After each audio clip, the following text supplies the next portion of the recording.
Nadie te prepara para el momento exacto en que tu mundo se hace añicos por una mentira, para el instante en que el calor de un hogar se convierte en el frío glacial de la calle. Para Clara, ese momento no llegó con un estruendo, sino con el silencio acusador en los ojos de un hombre que nunca se había molestado en verla de verdad. Hasta ese día su vida, aunque humilde, tenía un propósito, un sol que giraba a su alrededor. Lucas, un pequeño de 6 años con ojos tan curiosos como el universo y una risa que podía remendar cualquier herida del alma. Clara no era solo su niñera, era su confidente, su compañera de batallas contra monstruos imaginarios, la arquitecta de sus fuertes de almohadas y la única figura materna que su corta memoria registraba. El padre del niño, Ricardo Monteiro, un millonario forjado en la arrogancia y el poder, era una sombra fugaz en aquella mansión gigantesca, un eco de pasos caros y órdenes cortantes. Para él, Clara era tan solo una pieza más del mobiliario, un servicio contratado, invisible y reemplazable. La tarde había transcurrido como cualquier otra. Clara y Lucas habían organizado una expedición en el jardín para encontrar el tesoro perdido del capitán Dientes de Sable, que consistía en galletas de chocolate envueltas en papel de aluminio. Reían a carcajadas, cubiertos de tierra y felicidad. Pero al entrar de nuevo en la casa, el aire cambió. Lucas, que sufría de asma desde muy pequeño, comenzó a toser. Primero fue una tos seca, luego un silbido preocupante que Clara reconoció de inmediato. Con la calma que solo la experiencia otorga, lo tomó en sus brazos, lo sentó en su regazo y comenzó a guiar su respiración con una técnica que una vieja enfermera le había enseñado. «Vamos, campeón, como la tortuga, lento y profundo. Respira conmigo. 1, 2, 3». El pánico inicial en los ojos de Lucas comenzaba a disiparse. Su pecho subía y bajaba con más calma, cuando la puerta del salón se abrió de golpe. Era Ricardo, impecable en su traje de 3 piezas, el teléfono pegado a la oreja, pero su mirada se clavó en la escena. No vio a una cuidadora controlando una crisis, vio desorden. Vio a su hijo con la respiración agitada, el rostro enrojecido, y a la empleada, despeinada y con manchas de tierra, en el suelo de su impoluto salón. Colgó la llamada abruptamente. Su rostro, normalmente una máscara de indiferencia, se contrajo en una mueca de furia helada. «¿Se puede saber qué está pasando aquí?». Su voz resonó como un látigo. Clara, sin soltar a Lucas, intentó explicar. «Señor Monteiro, a Lucas le estaba empezando un ataque de asma, pero ya está controlado. Solo necesita...». No la dejó terminar. Se acercó a ellos a grandes zancadas y apartó a Clara de su hijo con un gesto brusco. «Controlado. ¿A esto le llamas tú controlado? Parece que se está ahogando. Eres una completa incompetente». Clara se puso de pie, su corazón latiendo con una mezcla de miedo e indignación. «Señor, le aseguro que sé perfectamente cómo manejarlo. El inhalador está en su mochila, pero la técnica de respiración siempre funciona para calmarlo primero». Estaba a punto de... «¡Silencio!», gritó Ricardo, y su voz atrajo a la cocinera y a un jardinero que pasaba por el pasillo, quienes se quedaron mirando desde el umbral, paralizados. «Ya estoy harto de tus excusas. Te pago una fortuna para que cuides de mi hijo, no para que casi lo mates de un susto por tu negligencia. No sabes hacer tu trabajo». Cada palabra era una bofetada. Clara sintió las lágrimas quemándole los ojos, no por ella, sino por Lucas, que observaba todo con pánico, su pequeña mano buscando la de ella. Fue entonces cuando la crueldad de Ricardo alcanzó un nuevo nivel. Necesitaba una razón para que su arrebato pareciera justificado. Sus ojos recorrieron la sala y se detuvieron en su escritorio abierto al fondo. Fingió ver algo, se acercó y luego se giró hacia ella con una mirada de triunfo perverso. «Y encima de todo, eres una ladrona». Clara palideció. «¿Qué? ¿De qué está hablando?». Ricardo levantó una pequeña pluma de plata. «No te hagas la tonta. Esta pluma estaba aquí esta mañana. La única que ha estado en esta sala eres tú. Buscabas el momento para robar mis cosas, ¿verdad?». Era una mentira tan absurda, tan malévola, que Clara no pudo ni articular una defensa. El shock la dejó muda. «Estás despedida, por justa causa», sentenció él, saboreando las palabras. «No recibirás ni un centavo. Ahora, lárgate de mi casa». La humillación fue total y pública. Se dirigió al guardia de seguridad que ya estaba en la puerta. «Acompáñala afuera. Asegúrate de que no se lleve nada más que su bolso. Ahora». Clara no tuvo tiempo de reaccionar. El guardia la tomó del brazo con una gentileza que contradecía la orden. Sus ojos solo podían mirar a Lucas, quien finalmente rompió a llorar, estirando sus bracitos hacia ella y gritando su nombre. «Clara, no te vayas. Clara». Ese grito se le clavó en el alma mientras era arrastrada fuera de la mansión. Las imponentes puertas de hierro se cerraron detrás de ella con un sonido metálico y definitivo, dejándola sola en la oscuridad de la noche, con el eco del llanto de un niño como única despedida. Abandonada, calumniada y con el corazón hecho pedazos, no por el trabajo perdido, sino por el niño al que amaba como si fuera suyo y del que había sido arrancada sin piedad. Una humillación que duele en el alma, un abandono que destruye cualquier esperanza. La vida de Clara acaba de ser destrozada por la arrogancia de un hombre que se cree dueño del mundo. Si tú también crees que ella merece una segunda oportunidad, que merece levantarse y demostrar quién es en realidad, suscríbete ahora mismo a nuestro canal y déjanos un comentario contándonos desde qué ciudad o país le estás enviando todas tus fuerzas. El viaje de Clara apenas comienza y cada apoyo cuenta. Sentada en la fría banca de una parada de autobús, sin saber a dónde ir ni a quién llamar, Clara abrazó su bolso como si fuera un salvavidas en medio del océano. Las lágrimas finalmente corrieron por su rostro, silenciosas y amargas. Revolvía su mente, tratando de entender la rapidez con la que todo se había desmoronado, sintiendo ese viejo y familiar dolor del abandono que creía haber dejado atrás. Fue entonces cuando su teléfono vibró en el bolsillo. Un número desconocido, bloqueado. Dudó por un instante, con el temor de que fuera alguien de la mansión para atormentarla aún más, pero una extraña intuición la hizo contestar. Su voz fue apenas un susurro. «¿Hola?» Del otro lado, una voz grave y extrañamente familiar, una voz que no había escuchado en años, pronunció las palabras que lo cambiarían todo. «Vi lo que ese hombre te hizo. Es hora de que vuelvas a casa». Clara colgó el teléfono, el corazón martillándole en el pecho con una violencia desmedida. La voz, un espectro de un pasado que había jurado olvidar, resonaba en su cabeza, pero la realidad inmediata era un muro de hormigón imposible de ignorar.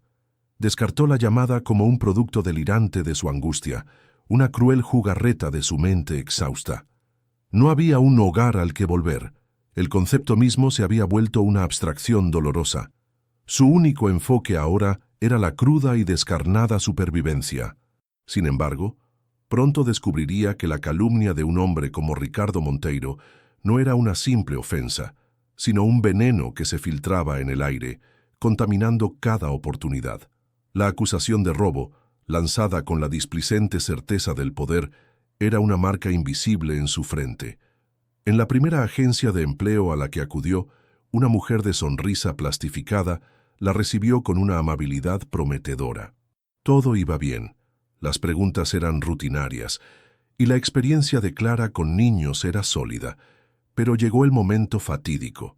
«¿Último empleo?» «Familia Monteiro», respondió Clara con un nudo en la garganta.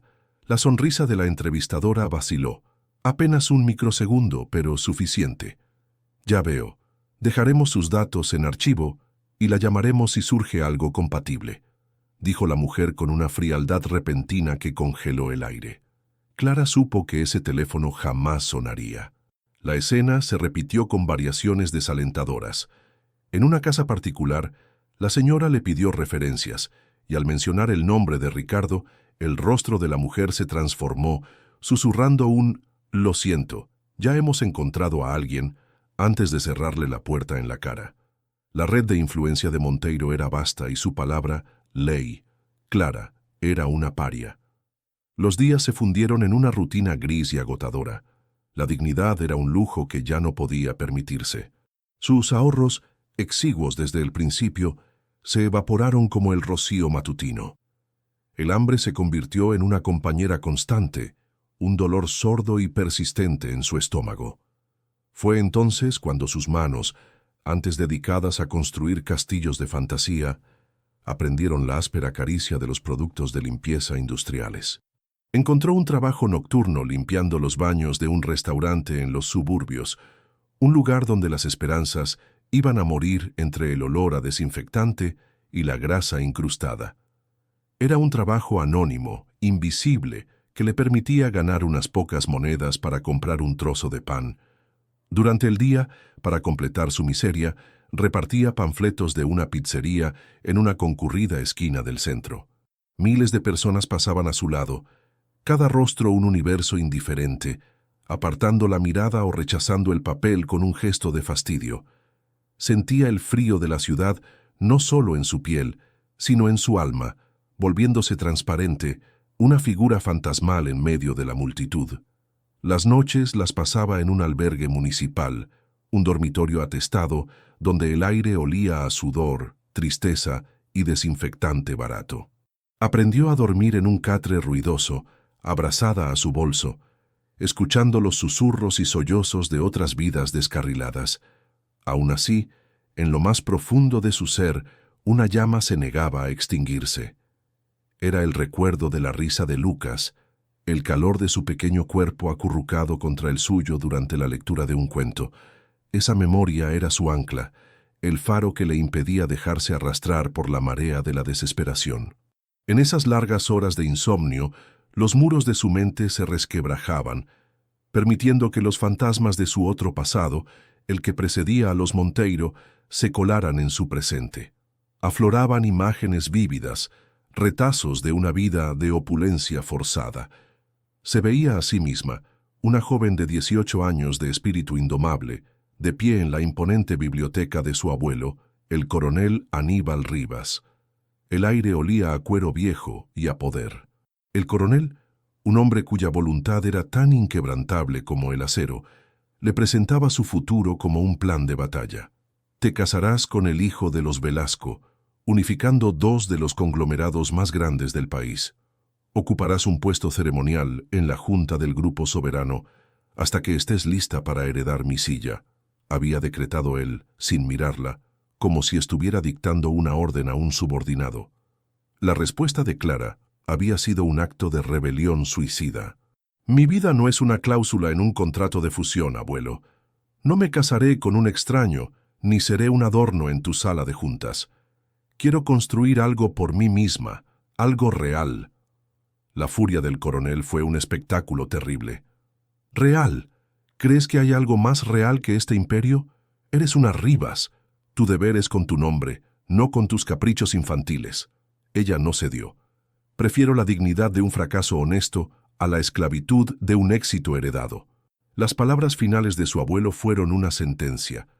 Entonces vete. Vive entre los mediocres a los que tanto admiras, pero a partir de hoy, para mí, estás muerta.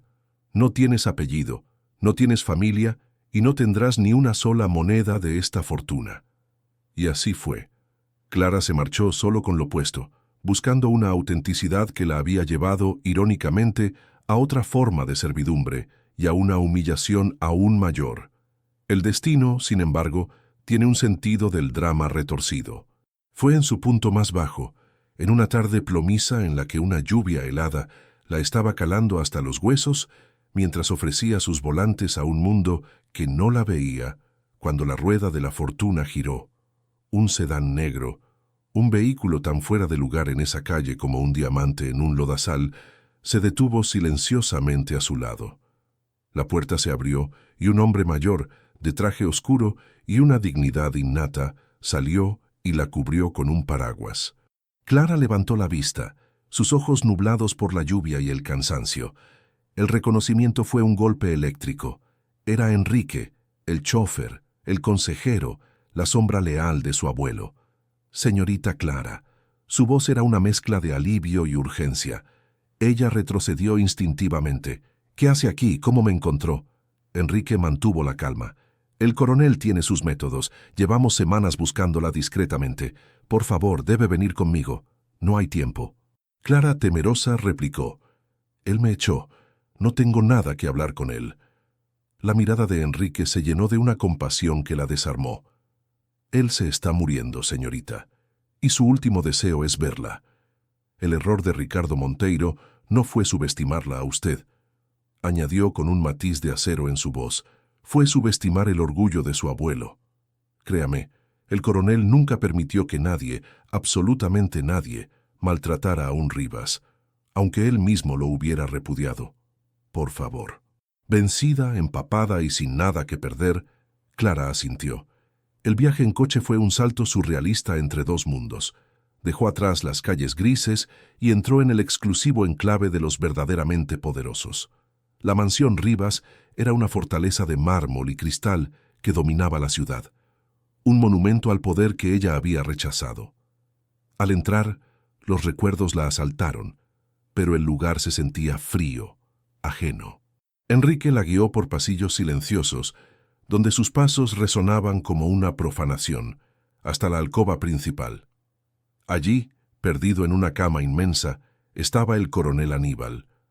La enfermedad lo había despojado de su aura de invencibilidad, dejando solo a un anciano frágil y arrepentido.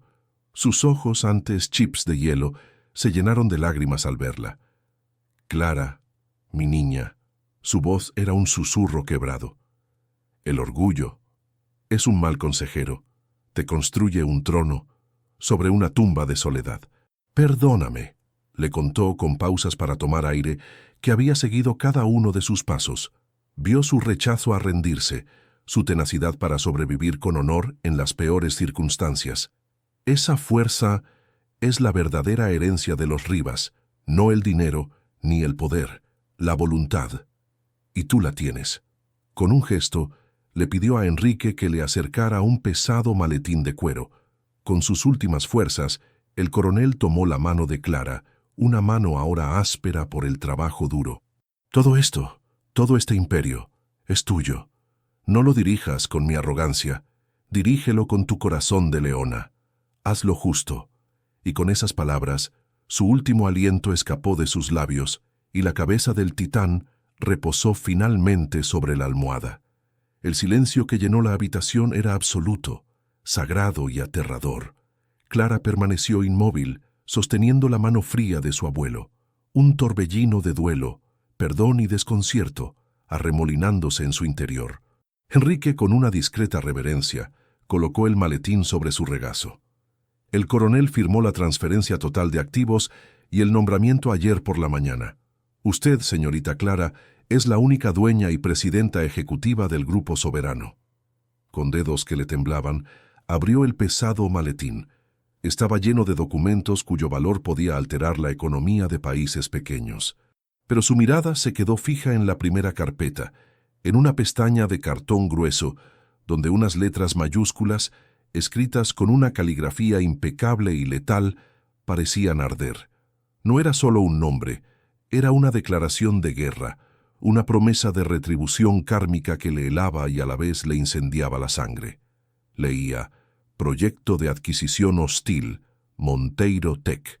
En ese instante, la niñera humillada murió, y en su lugar nació una estratega. Transcurrieron 6 meses. 6 meses que para Ricardo Monteiro fueron una caída en cámara lenta hacia el abismo, pero que para Clara fueron una crisálida, un periodo de intensa y silenciosa metamorfosis. El Grupo Soberano, ese coloso industrial que su abuelo había gobernado con puño de hierro, ahora era su dominio. Su nueva realidad era la planta más alta del edificio más imponente de la ciudad, una oficina panorámica donde el mundo parecía una maqueta a sus pies. Atrás quedó la joven de ropa humilde y mirada asustadiza.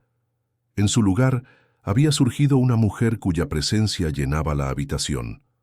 Su cabello, antes largo y sencillo, ahora estaba cortado en un estilo afilado y elegante que enmarcaba un rostro sereno y decidido. Sus atuendos eran armaduras de diseño, trajes sastre de corte impecable, blusas de seda y tacones que resonaban sobre el mármol con una cadencia de autoridad tranquila. No era una transformación superficial, era el reflejo externo de una revolución interna. Enrique, la leal sombra de su abuelo, se había convertido en su más valioso consigliere. Noche tras noche, en la vasta biblioteca que una vez fue el santuario del coronel, ambos se sumergían en el complejo universo del Grupo Soberano.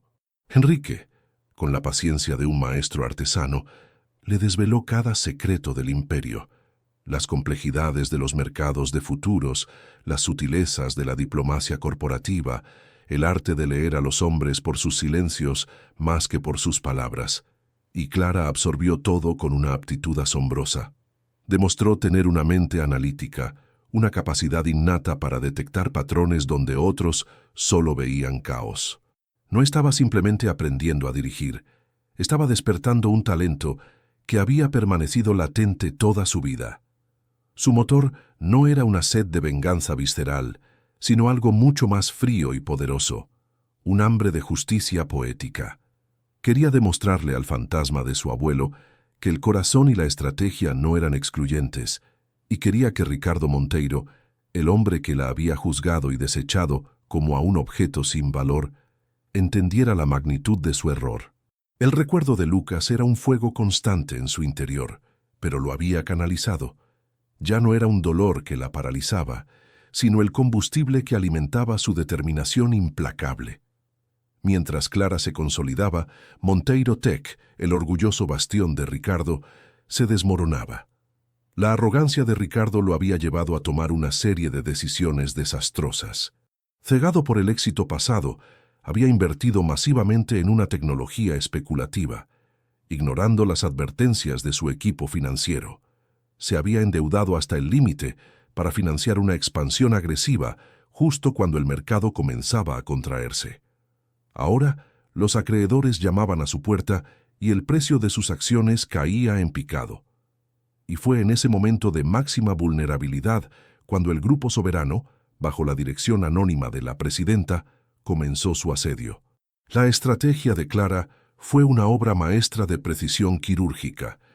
A través de una red de empresas subsidiarias y fondos de inversión fantasma, comenzó a comprar la deuda de Monteiro Tech a precios de saldo. Luego, adquirió silenciosamente un gran paquete de acciones en el mercado abierto, aprovechando el pánico de los inversores. Ricardo se sentía como un animal acorralado, atacado por un depredador invisible. Se pasaba las noches en vela gritando a sus abogados, exigiendo saber quién estaba detrás de esta ofensiva. Pero la identidad de la nueva cabeza del Grupo Soberano era el secreto mejor guardado del mundo financiero, una incógnita que alimentaba las leyendas en los círculos de poder y aterraba a Ricardo. La debacle profesional de Ricardo era solo una parte de su tormento. Su vida personal también se había convertido en un erial. Lucas, sin el ancla emocional que Clara representaba, estaba a la deriva. El niño vivaz y risueño se había vuelto retraído y melancólico. Sus maestras en el exclusivo colegio reportaban una notable falta de concentración y episodios de tristeza.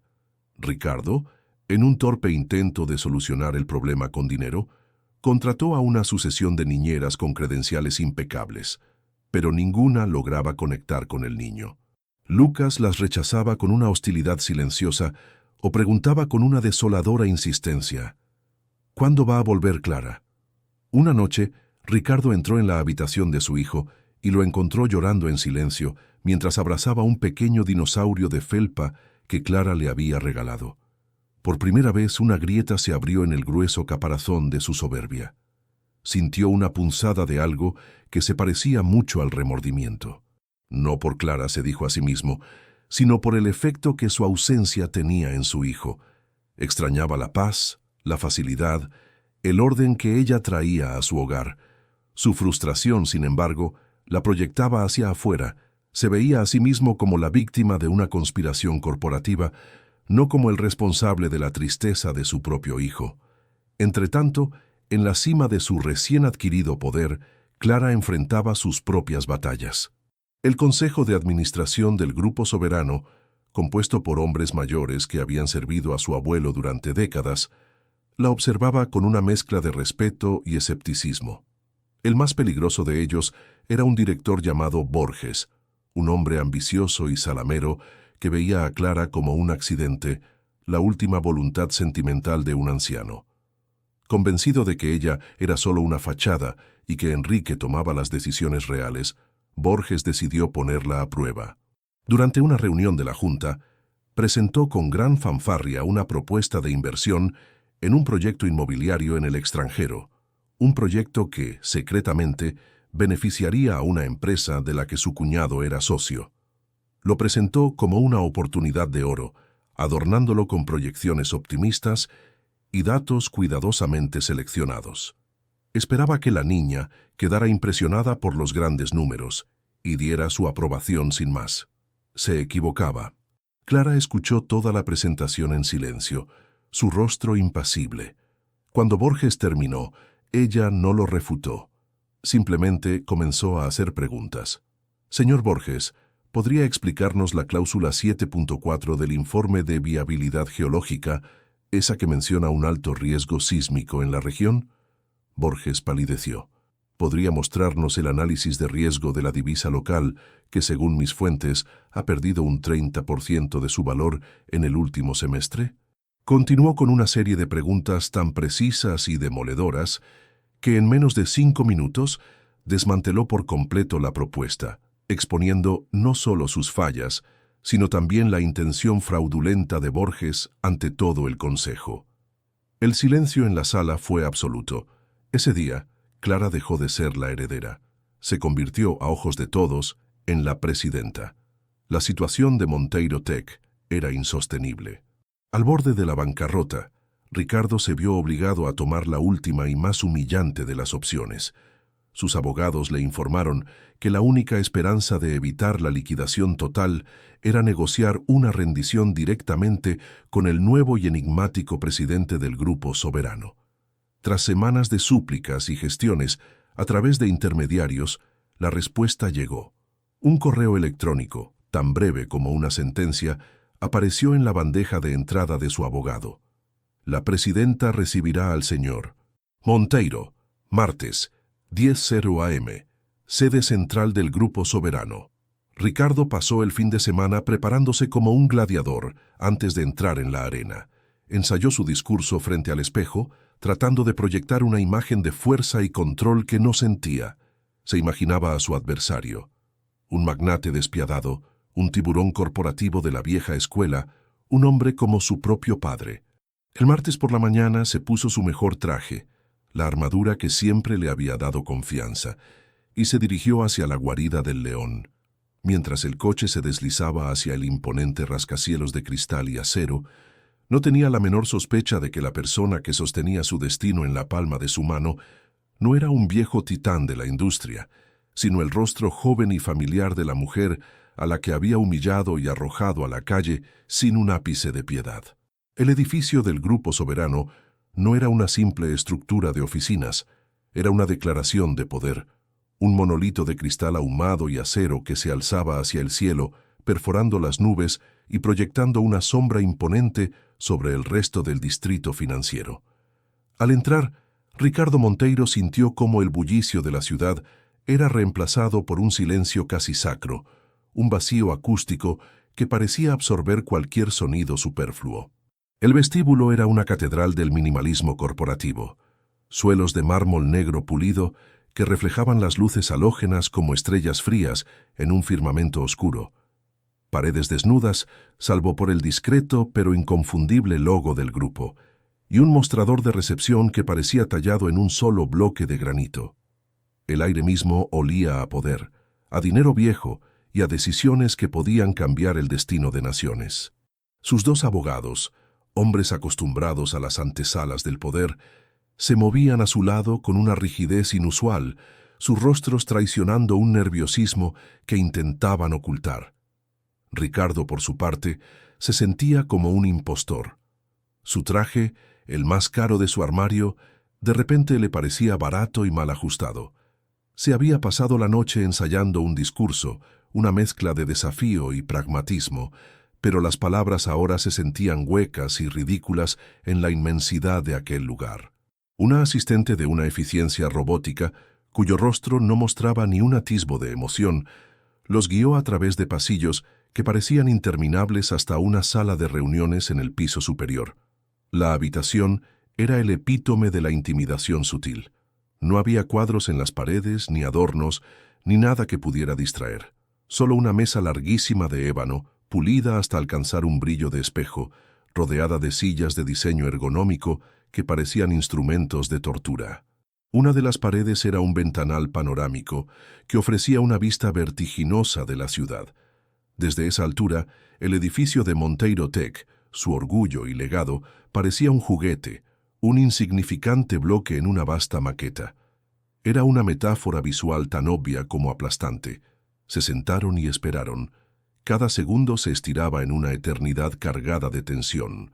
El único sonido era el tic-tac, casi inaudible, de un reloj digital, y el latido desbocado del corazón de Ricardo en sus propios oídos. Sus abogados intercambiaban susurros nerviosos, revisando sus papeles por enésima vez. Ricardo solo podía mirar por la ventana, sintiendo cómo su mundo se encogía.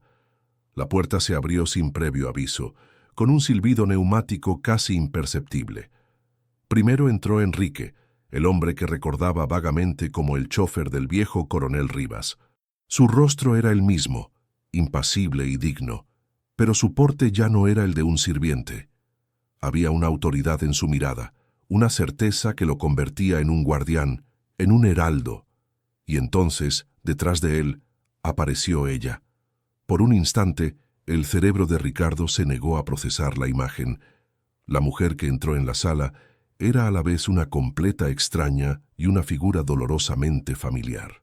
La luz del ventanal la envolvía, recortando la silueta de un traje pantalón de un azul profundo que parecía hecho a medida para ella. Su cabello estaba recogido en un moño bajo y severo, y su rostro, desprovisto de la suave incertidumbre que él recordaba, era ahora una máscara de serenidad y control absoluto. Era Clara. El aire fue expulsado de los pulmones de Ricardo en un jadeo silencioso. Un sudor frío le perló la frente y la nuca. Sintió que la sangre se le retiraba del rostro, dejándolo con una palidez mortal. Su boca se secó al instante y sus manos, que descansaban sobre la mesa, comenzaron a temblar. El bolígrafo que sostenía se le resbaló de los dedos y cayó sobre la superficie de madera con un clac que sonó como un disparo en el silencio de la sala. Sus abogados lo miraron, extrañados, sin comprender la causa de su reacción visceral. Pero Ricardo ya no estaba en esa habitación. Su mente se había convertido en un torbellino de imágenes superpuestas, un montaje caótico y vertiginoso. Vio a Clara arrodillada en el suelo, guiando la respiración de su hijo con una paciencia infinita. Vio su propio rostro, desfigurado por la ira, gritándole palabras crueles. Vio la pluma de plata en su mano, el instrumento de su mentira. Vio sus ojos, llenos de lágrimas y desconcierto, mientras el guardia de seguridad la arrastraba fuera de su casa. Vio el llanto desconsolado de Lucas. Y ahora veía a esa misma mujer, de pie, en la cabecera de la mesa, observándolo no con odio ni con rencor, sino con la más aterradora de las emociones, una absoluta e impasible indiferencia. Clara se sentó, y el movimiento fue tan fluido y natural que pareció que el sillón presidencial había estado esperándola toda la vida. Enrique se situó detrás de ella, un paso a la izquierda, en silencio. Ella colocó una tableta delgada sobre la mesa y la encendió con un toque. No hubo saludos, ni presentaciones, ni un solo gesto que reconociera su pasado compartido. Su mirada pasó por encima de Ricardo, como si fuera una silla vacía, y se dirigió a su equipo.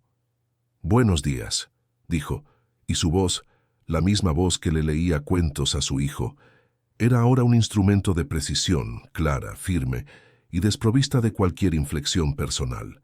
«Entiendo que están aquí para discutir una posible reestructuración de la deuda y una línea de crédito para salvar a Monteiro Tech de la liquidación. Ahorrémonos el preámbulo. No estamos aquí para negociar su salvación, sino para dictar los términos de su absorción». La declaración cayó como una losa sobre la mesa. Los abogados de Ricardo abrieron la boca para protestar, pero Clara levantó una mano, un gesto mínimo que los silenció al instante. Lo que siguió fue una ejecución. Durante los siguientes 20 minutos, Clara, con una elocuencia fría y una maestría técnica que dejó a todos sin aliento, desmanteló la empresa de Ricardo pieza por pieza. Proyectó gráficos en la pantalla de la pared, mostrando la insostenible relación deuda-activo, la caída libre del valor de mercado, las desastrosas proyecciones de flujo de caja. Su expansión en el mercado de la IA cuántica fue, para ser generosos, prematura y mal financiada, comentó, dirigiéndose al director financiero de Ricardo. ¿No es cierto, señor Valdés, que el informe de viabilidad que usted mismo firmó advertía de un riesgo de volatilidad del 85%? El director financiero, un hombre corpulento y habitualmente jactancioso, tartamudeó una afirmación incapaz de mirarla a los ojos. Ricardo intentó intervenir, tratando de articular las frases de su discurso ensayado sobre el valor a largo plazo y la innovación disruptiva. Clara ni siquiera lo miró, lo interrumpió en mitad de la frase. La innovación sin solvencia es solo una forma elegante de bancarrota, señor Monteiro. Su modelo de negocio se basa en una arrogancia que el mercado ya no puede permitirse. La humillación era exquisita y brutal. No era personal, era clínica. Estaba siendo despojado de su genio, de su identidad de visionario, frente a los mismos hombres que le pagaban para proteger ese legado. Estaba siendo intelectualmente aniquilado por la niñera a la que había llamado incompetente. Finalmente, Clara apagó la tableta. La conclusión es inevitable. El Grupo Soberano, como principal acreedor y accionista significativo, ejecutará sus opciones. Monteiro Tech pasará a ser una subsidiaria de nuestra división tecnológica a finales de este mes. Esta reunión ha terminado. Se puso de pie. Su equipo comenzó a recoger sus cosas con una eficiencia silenciosa. Ricardo permanecía sentado, paralizado, un hombre hueco en un traje caro. Se sentía despojado, no solo de su empresa, sino de su propia percepción de la realidad. El mundo que conocía se había invertido de una forma tan grotesca que no podía comprenderlo. Cuando Clara pasó a su lado para salir de la sala, se detuvo por un instante. Se inclinó, y por primera vez desde que había entrado, sus ojos se encontraron con los de él. Su voz fue un susurro gélido, un estilete de hielo dirigido exclusivamente a él, inaudible para el resto. Señor Monteiro, en mi despacho, mañana, a las 8 en punto, tenemos que discutir los términos de su nueva posición. Hizo una pausa, dejando que las palabras se hundieran. Si es que la hay. Y sin más, se dio la vuelta y se marchó, dejando tras de sí un silencio devastador y a un hombre completamente roto. La noche que siguió a la reunión fue un descenso a los círculos más oscuros del infierno personal de Ricardo Monteiro. El viaje de vuelta en el coche fue un funeral silencioso. Sus abogados, normalmente locuaces y aduladores, permanecían mudos, evitando su mirada, como si el fracaso fuera una enfermedad contagiosa. Al llegar a su mansión, la casa que siempre había considerado el símbolo de su triunfo, la percibió por primera vez como lo que realmente era, un mausoleo vasto, frío y vacío. Se sirvió un whisky doble, el licor de 40 años que solía saborear como néctar de los dioses, pero que ahora le quemaba la garganta con el sabor amargo de la ceniza. Vagó sin rumbo por los salones silenciosos. Cada objeto de lujo, cada obra de arte, parecía burlarse de él, recordándole un poder que ya no poseía. La aniquilación no había sido solo financiera, había sido existencial. Clara no había comprado su empresa, había expropiado su alma, despojándolo de la armadura de arrogancia que había sido su única identidad durante décadas. En la quietud de su estudio, rodeado por los libros que nunca leía y los premios que ya no significaban nada, el verdadero colapso comenzó. Su mente, liberada de la adrenalina del shock, empezó a reproducir la reunión una y otra vez, pero esta vez desde una nueva y aterradora perspectiva. Ya no veía a Clara como la niñera vengativa, sino como un espejo que reflejaba la versión más monstruosa de sí mismo. Cada argumento certero de ella, cada dato irrefutable, era un eco de sus propias decisiones negligentes. Por primera vez en su vida, no había a quien culpar. El enemigo no era un rival corporativo, ni el mercado, ni la mala suerte.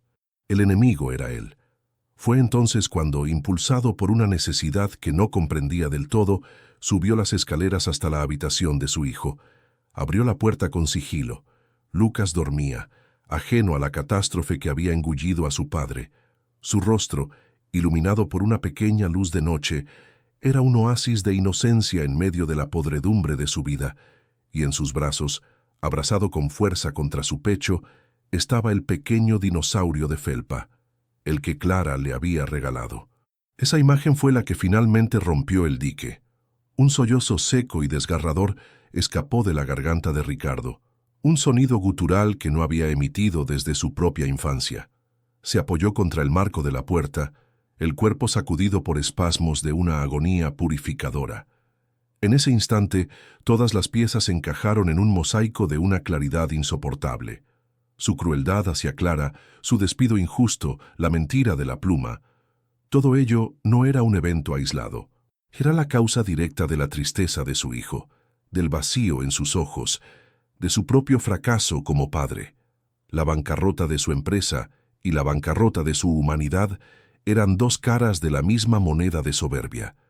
Las lágrimas que rodaron por su rostro no eran de autocompasión por la pérdida de su imperio. Eran lágrimas de vergüenza, de un arrepentimiento tan profundo y corrosivo que le quemaba por dentro. Comprendió que había pasado años construyendo un castillo sobre cimientos de arena, y ahora la marea, en la forma de una joven a la que había considerado menos que nada, había venido a reclamarlo todo. La mañana siguiente se miró al espejo y vio a un extraño, un hombre con los ojos hinchados y enrojecidos, con las arrugas de la derrota grabadas en la frente. El viaje hacia el edificio del Grupo Soberano fue una peregrinación de la vergüenza. Cada semáforo en rojo, cada cruce de peatones, era una oportunidad para dar la vuelta, para huir, pero no lo hizo. Una nueva y extraña fuerza, nacida de la aniquilación de su ego, lo impulsaba hacia adelante. Al llegar a la recepción, la misma asistente robótica del día anterior lo saludó con un neutral: «La presidenta lo está esperando», pero esta vez, en su neutralidad, Ricardo percibió un universo de conocimiento. Ella lo sabía. Todos lo sabían. Subió en el ascensor sintiendo cómo la presión le oprimía el pecho. Fue conducido al despacho de Clara. Era aún más grande e intimidante de lo que había imaginado. Las paredes estaban revestidas de una madera oscura y cálida, y el mobiliario era escaso y elegante. Pero lo que dominaba el espacio eran las ventanas que se extendían del suelo al techo en un arco de 180 grados, mostrando la ciudad a sus pies como un reino conquistado. Clara no estaba sentada detrás de su imponente escritorio. Estaba de pie junto al ventanal, de espaldas a él, contemplando el horizonte. La imagen era de un poder tan absoluto que Ricardo sintió la necesidad física de inclinarse. Ella esperó a que la puerta se cerrara tras él antes de girarse. Su rostro era sereno, su mirada analítica. Le indicó con un gesto que se sentara en uno de los dos sillones situados frente al escritorio. Él obedeció, sintiéndose como un colegial llamado al despacho del director. El silencio se prolongó, un arma que ella manejaba con una destreza magistral. Finalmente, él no pudo soportarlo más. «Clara», empezó, su voz ronca y vacilante. Lo que pasó ese día fui un... Ella levantó una mano deteniéndolo. «Ahórrese las disculpas, señor Monteiro. No me interesan. No estamos aquí para hablar de sus sentimientos, sino de hechos». Se sentó detrás de su escritorio, el vasto mueble de caoba creando una barrera infranqueable entre ellos. Se inclinó hacia adelante y su voz bajó a un tono confidencial y peligroso. «Vamos a hablar de su hijo». Ricardo se quedó helado. No esperaba eso. «¿Lucas?», balbuceó. «Sí, Lucas», replicó ella, su mirada perforándolo. «Quiero que me hable de él. Quiero que me diga cómo está realmente. No la versión que le cuenta a sus amigos en el club de campo. La verdad. Sigue despertándose por las noches. ¿Ha vuelto a tener crisis de asma? ¿Su rendimiento escolar ha mejorado o ha empeorado desde que me fui? Hábleme de su hijo, Ricardo. Demuéstreme que sabe quién es. Las preguntas eran bisturís, cortando a través de capas de negación y autocomplacencia, obligándolo a confrontar su negligencia de una forma directa y brutal. Él, balbuceando, admitió la verdad. Habló de la tristeza de Lucas, de su apatía, de las llamadas de la escuela. Y mientras hablaba, se escuchaba a sí mismo como un completo extraño, un padre fallido. Cuando terminó, se sintió completamente vacío, expuesto. Esperaba el golpe de gracia, la frase que lo condenaría al exilio profesional. En cambio, Clara lo sorprendió de nuevo. «No voy a despedirlo», dijo ella con calma. Ricardo la miró incrédulo. «Usted conoce las operaciones internas de Monteiro Tech mejor que nadie. Despedirlo sería ineficiente. Necesito su conocimiento técnico». Le ofreció el puesto de director de operaciones de la ahora rebautizada división Soberano Tech. «Sin embargo», continuó ella, y aquí su voz adquirió un filo de acero, «su puesto no es incondicional. Su desempeño será evaluado bajo un nuevo paradigma. Responderá directamente ante mí, y su compensación variable, la parte más significativa de sus ingresos, dependerá del cumplimiento de dos indicadores clave». Hizo una pausa dramática. El primero, como es obvio, serán los resultados financieros trimestrales de la división. El segundo, y más importante, será un informe de progreso detallado y favorable del psicólogo infantil de Lucas. Su capacidad para sanar a su hijo determinará su éxito en esta empresa. Su fracaso como padre será, literalmente, su fracaso profesional. Ricardo estaba atónito. Era un movimiento de una genialidad tan retorcida y a la vez tan justa que no podía procesarlo. Ella no solo lo estaba controlando, lo estaba reeducando, forzándolo a convertirse en el hombre que debería haber sido. Pensó que eso era todo, que esa era su elegante venganza. Pero había una última condición. Clara se levantó y caminó hacia él, rodeando el escritorio. Se detuvo a su lado. Su presencia era una presión tangible. «Hay una cosa más, una condición no negociable». Su voz era ahora un susurro. «Quiero una disculpa pública, pero no a mí. Mi perdón es irrelevante. Se disculpará frente a todos y cada uno de los empleados de la antigua Monteiro Tech. Admitirá su cultura de la intimidación, su arrogancia y el desprecio con el que trató a la gente que construyó su fortuna. Su redención, Ricardo, no tiene nada que ver conmigo, tiene que ver con ellos». La propuesta estaba sobre la mesa, una elección imposible entre el orgullo y la supervivencia. Podía aferrarse a los últimos vestigios de su ego y perderlo todo, o podía arrodillarse no ante ella, sino ante sus propios demonios, y quizás, solo quizás, empezar a reconstruirse desde las ruinas.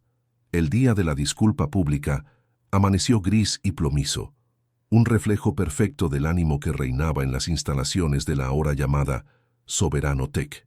Los empleados fueron convocados a una reunión general obligatoria en el gran atrio central, un espacio diseñado para exhibir logros y celebrar éxitos que ahora se sentía como el escenario de una ejecución. El aire estaba cargado de un escepticismo denso y de murmullos resentidos. La gente se agrupaba en corrillos, especulando sobre la naturaleza del anuncio. ¿Más despidos? ¿Una reestructuración brutal? Nadie esperaba lo que estaba a punto de suceder. Ricardo Monteiro apareció en la tarima improvisada. No llevaba la máscara de confianza soberbia de antaño, ni la devastación vacía del hombre derrotado. Era alguien nuevo, un individuo visiblemente disminuido, con la humildad grabada en la postura de sus hombros y en la mirada que evitaba el contacto directo con la multitud. Sostenía una hoja de papel con manos que temblaban ligeramente. A un lado, en la sombra, Borges observaba con una mezcla de curiosidad y desdén, convencido de que presenciaría el patético intento de un tirano caído por salvar las apariencias. Ricardo se acercó al micrófono. El silencio que se hizo fue total, expectante. «Buenos días», comenzó.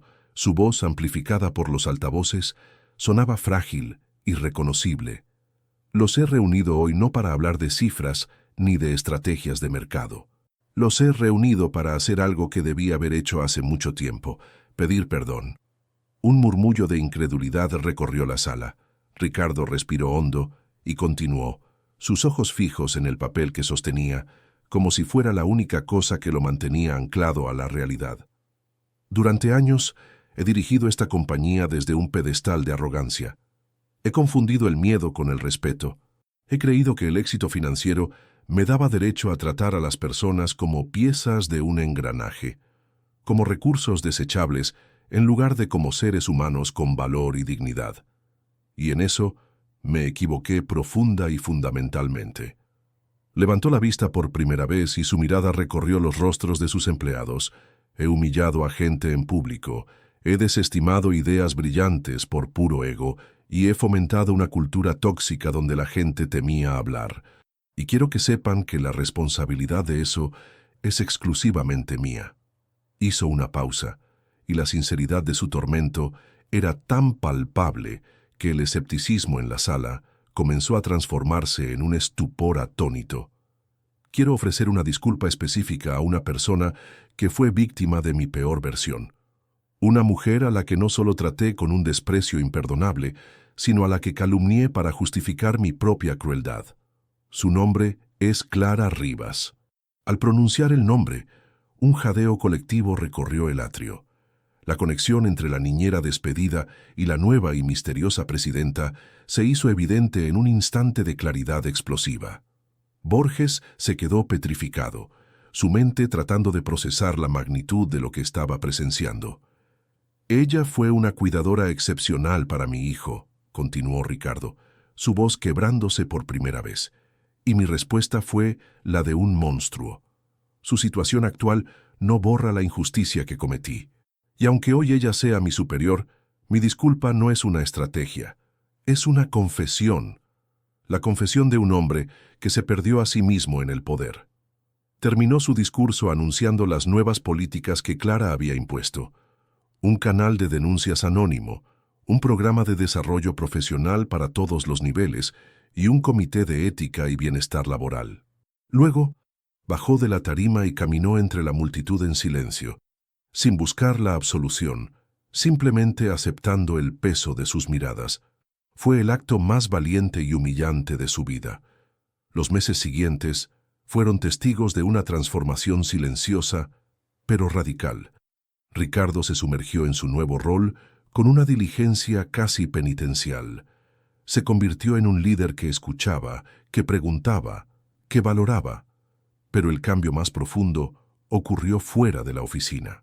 Cumpliendo con los términos de su contrato no escrito, reorganizó su vida por completo. Empezó a salir de la oficina a las 5 en punto para buscar a Lucas en la escuela. Las tardes ya no eran para llamadas de negocios, sino para construir modelos de naves espaciales, para ayudar con tareas de matemáticas y para leer cuentos antes de dormir. Lentamente, la luz volvió a los ojos de su hijo. La risa de Lucas, que Ricardo apenas recordaba, comenzó a llenar de nuevo los pasillos de la mansión. Los informes del psicólogo infantil, que llegaban puntualmente al despacho de Clara cada mes, eran un testimonio de esa sanación. Soberano Tech, liberada de la cultura tóxica, floreció. La creatividad y la moral de los empleados se dispararon, y los resultados financieros siguieron el mismo camino ascendente. Una tarde, unos 6 meses después de la disculpa pública, Clara tuvo una reunión en la casa de Ricardo para revisar el plan estratégico anual. Era la primera vez que volvía a la mansión desde aquella noche fatídica. Mientras estaban en el salón, discutiendo proyecciones en una tableta, Lucas entró corriendo en la habitación. Al verla, se detuvo en seco, sus ojos se abrieron de par en par y una sonrisa de pura e incontenible alegría iluminó su rostro. «¡Clara!», gritó, y corrió hacia ella, lanzándose a sus brazos. Clara lo recibió en un abrazo que la hizo cerrar los ojos, sintiendo cómo una herida profunda en su alma finalmente comenzaba a cicatrizar. El calor del pequeño cuerpo, la confianza absoluta de su abrazo, era el único perdón que realmente había necesitado. Ricardo observó la escena desde la distancia, y en su rostro no había celos ni incomodidad, solo una profunda y serena gratitud. Cuando Lucas finalmente se separó, Ricardo se acercó a Clara. «Gracias», le dijo en voz baja, su mirada cargada de un significado que iba mucho más allá de los negocios. No por salvar la empresa, sino por salvarme de mí mismo. En ese momento, el círculo se cerró. La justicia no había sido la venganza, sino la restauración. La escena final se sitúa semanas después. Clara está en su oficina contemplando el atardecer que tiñe de naranja y púrpura el horizonte de la ciudad. Enrique entra y se para a su lado, observando la misma vista. «El coronel lo habría aprobado», dice Enrique suavemente. «Él creía en la fuerza, pero usted le ha enseñado el verdadero significado del poder». Clara sonríe, una sonrisa genuina, tranquila, que nace desde adentro. Gira su rostro hacia él, sus ojos reflejando la luz del crepúsculo. «Mi abuelo estaría orgulloso, Enrique, pero lo que importa, lo que realmente importa después de todo este viaje», hace una pausa, afirmando su verdad definitiva, «es que yo estoy orgullosa de mí misma». Su mirada vuelve a la ciudad, no como un reino a sus pies, sino como un ecosistema de historias y vidas que ahora, gracias a su poder, podía influir para bien. La babá humillada no solo se había convertido en la jefa, se había convertido en la arquitecta de su propio destino y en un inesperado agente de redención, demostrando que la vuelta más espectacular de la vida no es la que te devuelve al punto de partida, sino la que te eleva a un lugar que nunca habías imaginado.